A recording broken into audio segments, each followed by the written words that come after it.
Have you ever stopped everything you were doing in the middle of the day, in the middle of a conversation, in the middle of your own life, and felt that strange feeling that something inside you was quietly leaving? It was not sadness. It wasn't exactly pain. It was something deeper than that. It was the feeling that you were carrying a weight that was not yours, that you were being too kind to people who were never kind to you, that you were understanding too much who never even tried to understand you. And the cruelest thing, you kept doing it. He continued to make room. He kept giving in. I still understood, because that's how you are. You've always been like this. But today I need to tell you something that no one has said before with such clarity. This excessive understanding that you offer to the world is not a virtue. It is an open wound disguised as kindness. Carl Jung spent decades studying the human soul, and one of the most disturbing truths he discovered was this: the people who suffer the most in silence are not the weakest. They are the rarest. They are those who were born with a capacity to feel so deep, so vast, that the world simply does not know what to do with them. And then these people learn to shrink. They learn to be understanding. They learn to say okay when nothing is okay. They learn to justify the behavior of others before they even cry for themselves. If you've made it to this video, there's a part of you that already knows that. There's a part of you that's tired, not to fight, because you don't even fight anymore. You just absorb it. You just keep going. And today something changes.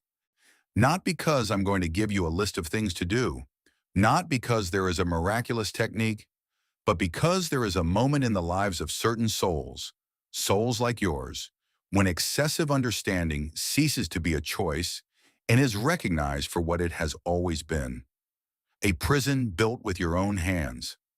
This is your moment. This video is not for everyone.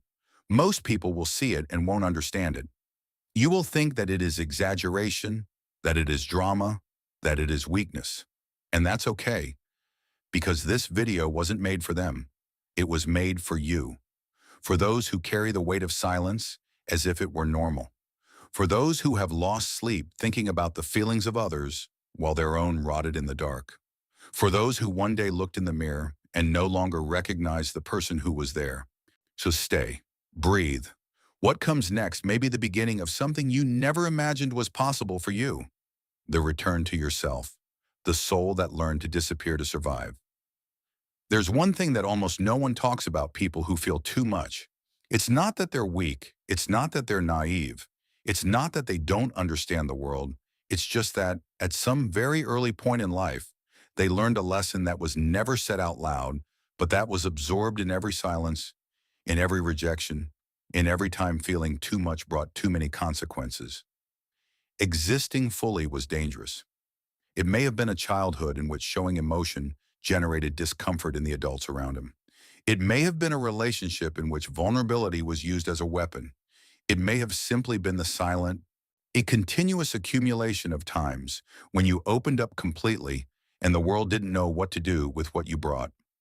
Whatever the specific origin of this learning, the result was always the same. You began to become smaller. Not on purpose, not all at once, not in a conscious decision you remember making, but little by little, millimeter by millimeter, in every situation in which you chose to understand rather than be understood, in every moment that you swallowed what you felt so as not to bother you, in every time you said, "It's okay," when there was a huge problem going on inside of you, you disappeared. And the scariest thing about this whole story is that no one noticed. Neither do you. Because the disappearance of a sensitive soul does not happen in a dramatic way. There is no scene of rupture. There is no moment of visible collapse that serves as a point of reference. The disappearance happens in the form of a smile at the wrong time. It happens in the form of a gentle response when you wanted to scream. It happens in the silence you maintain after a conversation that left you completely destroyed inside, but that you never let show because kindness had already become a reflection, and the reflection had become a prison. Jung called this persona, the mask we build to relate to the world. Every person has one. The persona is not necessarily something negative. In balanced doses, it allows us to navigate social life with some fluidity. But for souls who feel too much, The persona is not an occasional mask that is put on and taken off as the situation demands. She becomes the only face the world knows. And over time, when you were Munchon with a slow, relentless time that you barely notice passing by, you begin to believe that that mask is you, that there is nothing behind it that deserves to be seen, that the mask is safer than the face. You convince yourself that being understanding is who you are, that absorbing the pain of others is your purpose, that not having needs, or at least not expressing them, is a sophisticated, evolved form of love. But it is not. It's survival disguised as character.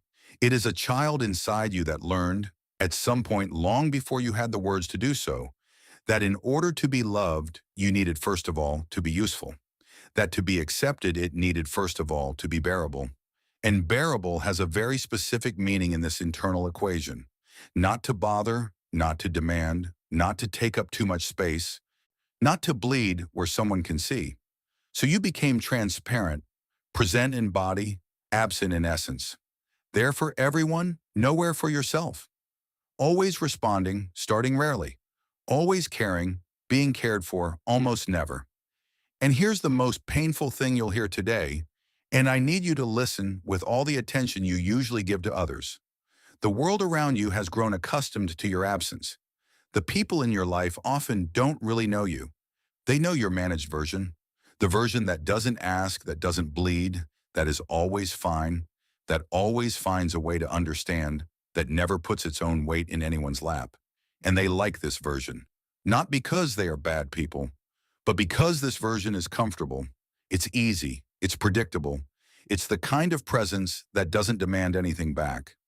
But you, the real part of you, the part that has desires and angers and fears and dreams, and an inner life of a wealth that you almost stopped believing you had, that part is waiting.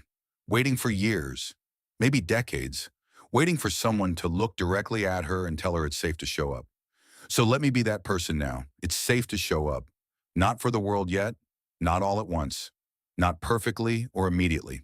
First for yourself, first in the silence of your own consciousness, where no one else has access, where there is no necessary mask, where you can look at what has been left behind and recognize with the astonishing simplicity of a truth that has always been there, that you are still alive. The soul that learned to disappear did not really disappear. She's just waiting, with a patience that scares, with a fidelity to herself that no amount of personas has been able to completely erase. And this chapter begins, this whole video begins, the moment you decide, perhaps for the first time, that the wait is over. The invisible weight of feeling too much in a world that feels too little. There is a type of exhaustion that does not show up in exams, who has no recognized clinical name. That can't be explained to most people because when you try to explain it, you realize that the words don't come close to what's real. And then you stop halfway through the sentence, smile in a vague way, and say that it's okay. Because it's easier than seeing in the eyes of the other the expression of someone who doesn't understand what you're trying to say. It is the fatigue of entering an environment and immediately feeling everything around. More people's moods before any words are spoken. The unspoken voltages that fluctuate between bodies as static electricity. The pains that no one mentioned, but that are present in space as something heavy and inevitable. What did someone really mean by what they said? What someone couldn't say at all, but which you felt as clearly as if it had been spoken out loud. And the worst, you don't choose to feel it. It just happens. Like breathing, like the heart beating. There is no off button. There is no way to filter what comes in. You walk through life as if you have missing skin, as if the layer that most people have between themselves and the world simply doesn't exist in your case. Everything arrives directly. Everything lands on you before you even have time to process, to decide whether you want to receive it or not, and to choose how much space it will take up. And the world, this world that values rationality above almost everything else, that rewards those who are not shaken, that uses the expression, don't take it personally, as if it were simple, as if it were possible, as if it made any sense to say it to someone whose ability to feel is precisely what makes them who they are. This world looks at you and doesn't know what to do. Sometimes he calls you too sensitive, as if sensitivity were too much to be corrected. Sometimes it tells you to harden, as if hardening is an achievement and not a loss. Sometimes it simply ignores you, as if the depth with which you experience life is a problem of yours to solve privately, in silence, without disturbing anyone. Then you learn to carry in silence. You learn to smile after conversations that have left you grounded. You learn to function normally after nights of lying awake, feeling the weight of things that weren't even yours. The pain of someone who called you hours earlier, the anguish of a news story you heard in passing, the discomfort of a situation that involved people you barely have contact with. You learn to be productive, present, and available even when inside you're holding an avalanche with both hands. And this, over time, takes a huge toll. Not the price that appears at once, visible and identifiable. The price that is being charged in small, almost imperceptible installments, in an account that you didn't know you were opening. A desire that is dying here. A dream that you stop mentioning there, because the people around you don't understand why it matters so much. A part of your personality that you quarantined because it was too tiring to explain, too tiring to defend, too tiring to be who you are without translation for those who don't share the same frequency. Jung described something he called individuation, the process by which a person truly becomes himself. Not the version shaped by external expectations. Not the version that survived the circumstances and took the form of the space that the world made available to her. The whole version, with shadows and light, with depth and contradiction, with the ability to feel as an instrument of perception of the real, rather than as a fragility to be managed. But individuation first requires a courageous acknowledgement. The acknowledgement that you have been living halfway, that the weight you carry is not destiny, nor is it an immutable characteristic of what it means to be you. It's accumulation. It is everything that you felt and never processed, because there was no space, there was no time, there was no one who could bear to receive without minimizing or fixing or changing the subject. Feeling too much in a world that feels too little is not a curse. It's a rarity that the world hasn't yet learned to deserve. But this rarity needs to stop being a burden carried alone and start being recognized for what it really is. Because when you finally stop, when you finally sit down with yourself without the distraction, without the rush, without the urgent need to be useful to somebody in that moment, you discover something that nobody has told you, something that has been buried under years of management and adaptation and survival. This ability to feel what the world calls weakness is, in fact, the most powerful thing that exists in you. It is what makes you realize what others ignore. It is what connects you to what is real under the superficial and the performative. It is this that, when integrated and no longer repressed and no longer transformed into compulsive service to others, becomes something extraordinarily rare. Wisdom lived on the skin. You don't have to feel less. You need to stop apologizing for feeling so much. The shadow you never looked into the eye, and what it holds for you. Jung spoke about the shadow in a way that few have really understood in depth, beyond the surface of the idea. Most people, when they hear about the Jungian shadow, want to imagine that it is the bad side, the dark and shameful side, that part of us that we want to hide because it is ugly or scary or incompatible with the image we have built of ourselves. And there is truth in that. The shadow contains what has been rejected, which was judged unacceptable. What we learned too early was not allowed to be. But for the people who feel too much, for the empaths, for the rare and profound souls who have made it this far, and who recognize in every word of this video something they have never been able to put into language, the shadow holds something that goes beyond the fear of evil itself. She holds anger, not the destructive, disordered anger you've learned to fear, not the anger that breaks things and hurts people and confirms all your fears about what would happen if you stop controlling yourself, but legitimate, healthy, necessary, righteous anger, the one that says it in a firm voice and without apologizing. That's not right. I deserve better than that. I will no longer accept what has been offered to me as if it were the maximum I can hope for.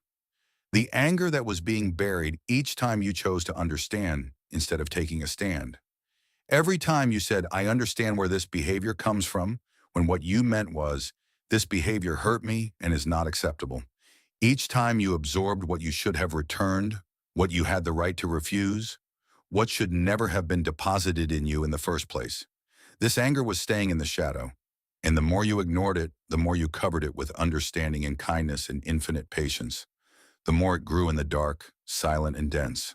Mine waiting for the day when you would finally be quiet enough to hear it. And here's the cruelest paradox in this whole story.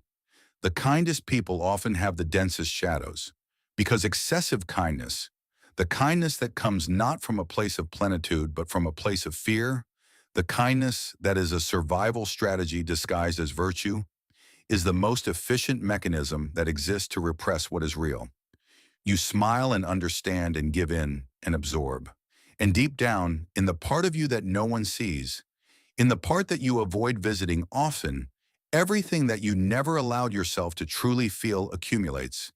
It builds up until the density of what is there begins to weigh on everything else, on your relationships, on your energy, on your ability to feel genuine joy. Looking at the shadow is not an act of dramatic courage. It's not a crisis you have to go through. It doesn't happen in a moment of collapse. It happens in silence, in deliberate solitude, when you finally allow yourself to ask the question that you have been avoiding for years with all your emotional management competence. What do I really feel? Not what you think you should feel given the context, not what it would be kind to feel. No, which would make the situation easier for everyone involved. Not the processed and edited and softened version of your feelings that you present even to yourself. What you, in the deepest part of yourself, in the most honest layer of your inner experience, really feel. And when that answer comes, and it will, sometimes with a softness that will surprise you, and sometimes with an intensity that will startle you briefly before it sets you free, you'll find they're not a monster, not proof that you were a terrible person inside all along. It will find a part of you that has been put into exile, a part that has not been destroyed by time and repression, only guarded with an archetypal patience, waiting, hoping that you would be ready to welcome her back. Shadow integration does not mean becoming a different person. It does not mean losing the sensitivity and depth that are genuine parts of who you are. It means becoming a whole person. It means that your kindness, when she comes back after this process, will be real in a way that it wasn't before. Not a survival strategy, but a conscious choice made by a person who also knows how to say no, who also knows how to occupy space without apologizing for it, who also knows that their feelings have the same value and the same legitimacy as the feelings of anyone else in this world. The shadow guards its strength, and she's waiting, with all the patience of someone who's never really been anywhere, for you to finally show up to pick her up. The day you stop understanding saved your soul. There is a moment. He has no date set on the calendar. It does not come advertised with any external sign. There is no specific situation that you can point to as the cause. There is no conversation that worked as a fuse in an obvious and linear way. But there is, in the lives of certain people, at a point that can only be recognized once it has been crossed, a moment when something inside them simply stops. It is not a collapse. It is not a rupture visible to outsiders. It is not that kind of crisis that the people around can name and welcome and follow. It's quieter than anything you've ever experienced. It's as if a part of you, the part that has always rushed to understand, that has always found a good enough reason to justify what has been done to you, that has always turned its own pain into understanding to spare the other from having to answer for it, simply stand still. And look, with a cold, serene clarity you didn't know you had. And he said, without anger and without drama, and with a certainty that he didn't need any external confirmation, no more. This moment is what Jung would describe as the true beginning of a transformation. Not the transformation we make to impress, to show growth, to make ourselves more palatable or more admirable to the people around us. Not the transformation we announce before it happened, because we need others to know that we are trying to be better. The transformation that happens in the most private place of existence, where no one else has access, where there is no audience, where the only testimony is one's own. To stop understanding excessively does not mean to become cold. This is the most common confusion, and it needs to be cleared up accurately. It doesn't mean abandoning the empathy that is genuinely yours, that is part of your deepest architecture. That is not a disguised weakness, but a form of emotional intelligence that most people will never achieve. It means recognizing that there is a huge difference, a difference that has changed everything in your life without you realizing it, between understanding and annulling yourself. You can fully understand why someone acts the way they do and still decide that they won't continue to be present in that pattern. These two things are not mutually exclusive. Understanding does not need to be followed by acceptance. Understanding doesn't have to cost you. You can have genuine compassion for a person and still recognize that living with them is destroying you in slow motion. You can be a deeply empathetic soul. You can be one of the most sensitive and most present people out there, and still have boundaries that clearly tell you where you end and where the other begins. Not walls, no shielding. Limits, which are a completely different thing. They are the form of love that also respects itself. That day, the day you stop dissolving into the other so that the other feels more comfortable within the relationship, that day has a name. It's the day you start to truly love yourself. Not the performative self-love that appears on posters and self-help posts, not the version that is celebrated in public while inside the same old mechanism of always putting oneself in last place still operates. Real love, which hurts a little at first because it requires you to disappoint people who are used to your annulled version and who will be surprised and sometimes resist when that version starts to change. That requires you to feel with the discomfort of not rushing immediately to fix what is not yours to fix, of not filling the silence that belonged to the other with your own anxiety that everything will be okay. And that initial pain, that strange, disturbing feeling of being selfish when in fact you're just, for the first time, being real, that pain passes. Over time it passes. And what it leaves in place is something you may never have felt before with this clarity. The feeling that you exist, that you are real and solid and present, that your thoughts and feelings and needs have weight and value and a legitimate presence in the world that doesn't need anyone's permission to exist. Stopping overly understanding doesn't make you a worse person. It makes you a present person. And a person present, a person who is real with all his layers, with his integrated shadow and his non-performing light, and without fading to fit into the expectation or comfort of others. That person transforms everything around him simply by existing in a whole way, simply for having stopped apologizing for existing. The soul is saved at the very moment when it ceases sacrificing itself for the comfort of others and begins, finally and unceremoniously, to treat itself with the same deep and caring kindness that it has always offered to the whole world but itself. Symbolic death, when the old version of you can finally leave. In all the initiatory traditions that Jung studied throughout his life, the alchemical traditions, the rituals of ancient cultures, the dreams he collected and analyzed for decades, on the myths that cut across cultures and continents with a consistency that suggests common descent, there was one element in common that repeated itself with a regularity that was impossible to ignore. Before rebirth, there is always a death. Not physical death, symbolic death. The death of identity that has been constructed over the years to fulfill a specific function, to respond to a specific context, to survive circumstances that required a specific way of being. An identity that fulfilled its role, that was necessary, which at some point was the only option available. But it no longer serves the person you are becoming, and if kept too long beyond the point at which it has become obsolete, it begins to function as a prison rather than a protection. For you, this identity has a very specific face. It is the identity of what is always available, of what never causes inconvenience, of what never asks for too much and rarely asks for anything. It is the identity of what absorbs without complaint, of what it understands before it is understood, of what always finds a way to make sense of the behavior of others before paying any attention to one's own suffering, of what exists for the sake of others in such a total, so absorbing, so completely organized around the needs of others that when you are alone, when there is no longer any need for anyone to answer, when there is no longer any role to play, there is a strange silence that you do not quite know how to fill. Because for so long you have been defined by your relationship with what others needed from you. And without that external mirror, the picture is blurred. Letting that version go is a process that no one teaches. Because the world doesn't teach people to grieve for the versions of themselves that have been left behind. The world is about achievement and about growth and about where you are going and what you are going to become. No one talks about what is necessary to let go for any real movement to be possible. No one teaches you that before you become you, there is an inevitable process of ceasing to be who you were, and that this process has its own weight, its own specific pain, its own time that cannot be accelerated by force of will. Releasing this version hurts in a way that surprises by its specificity. It hurts because she was real. It hurts because she had a function and had beauty in her own way.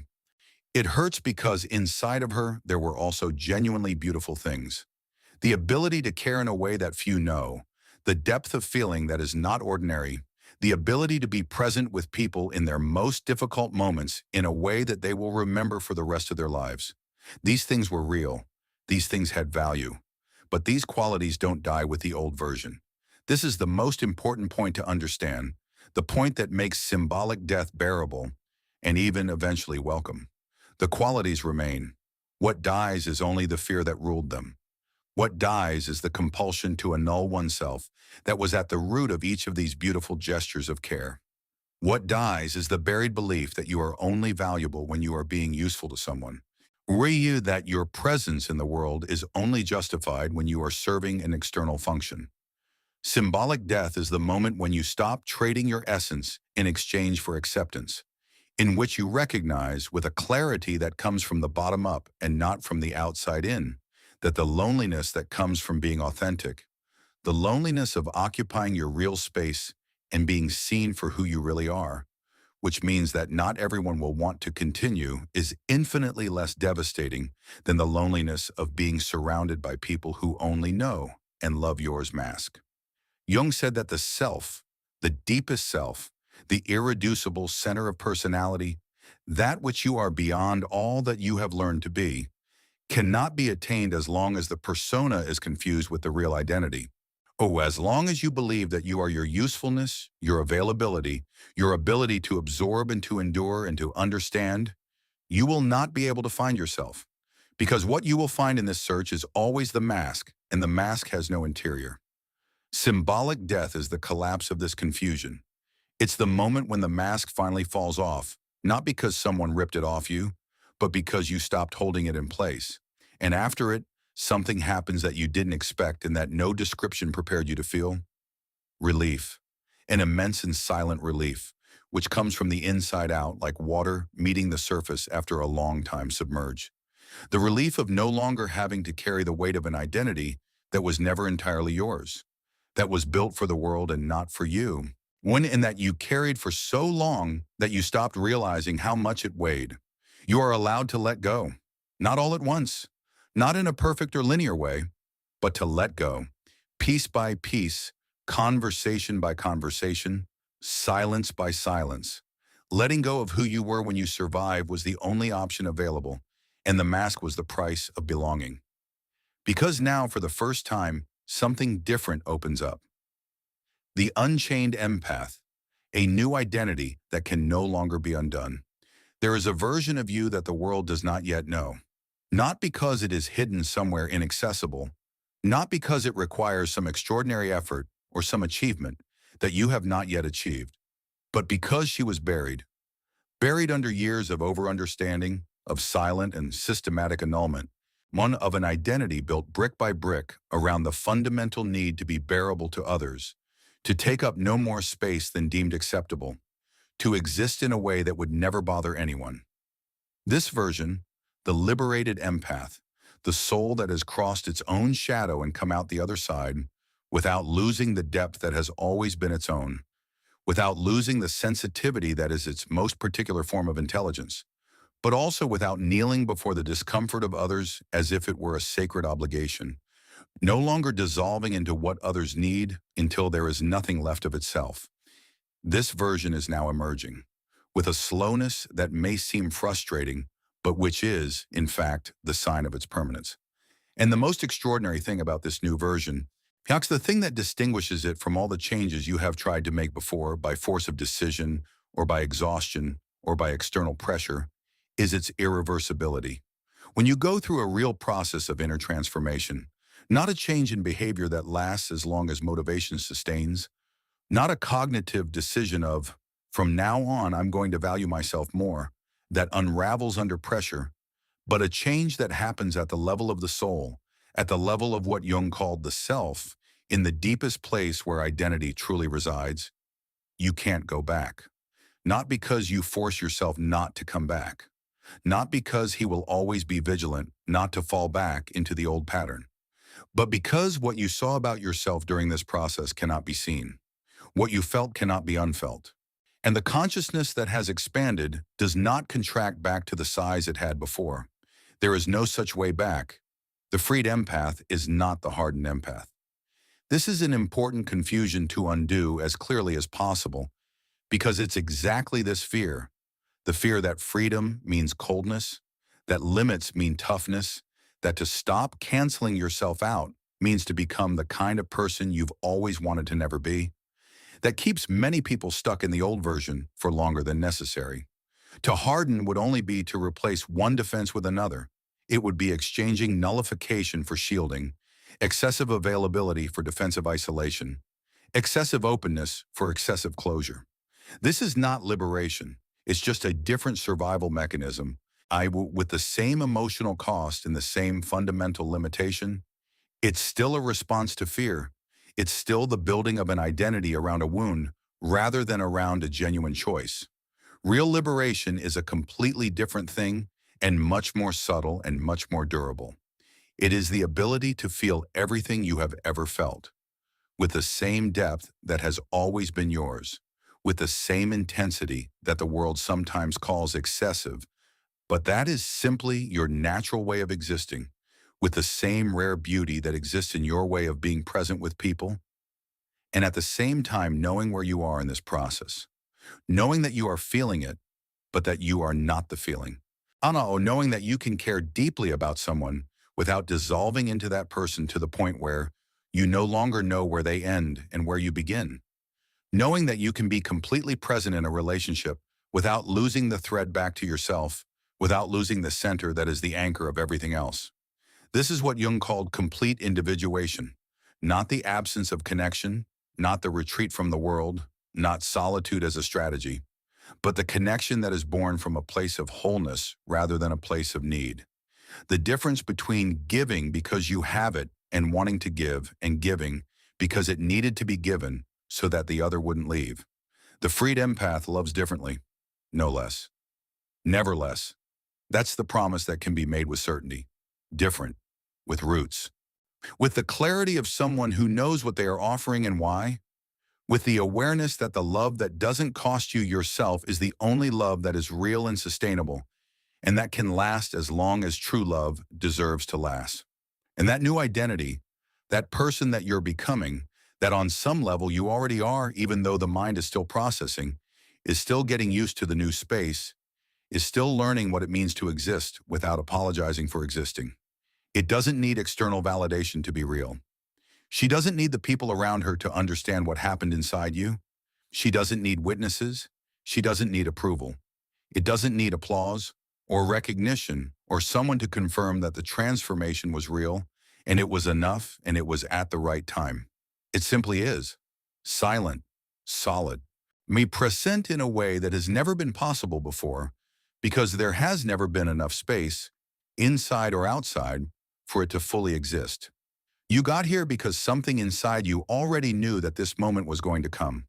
Not by accident, not because of the sum of coincidences, but because souls like yours have a sense of destiny that cannot be permanently stifled, no matter how many masks are worn, no matter how long the managed version occupies the place that belonged to the real version.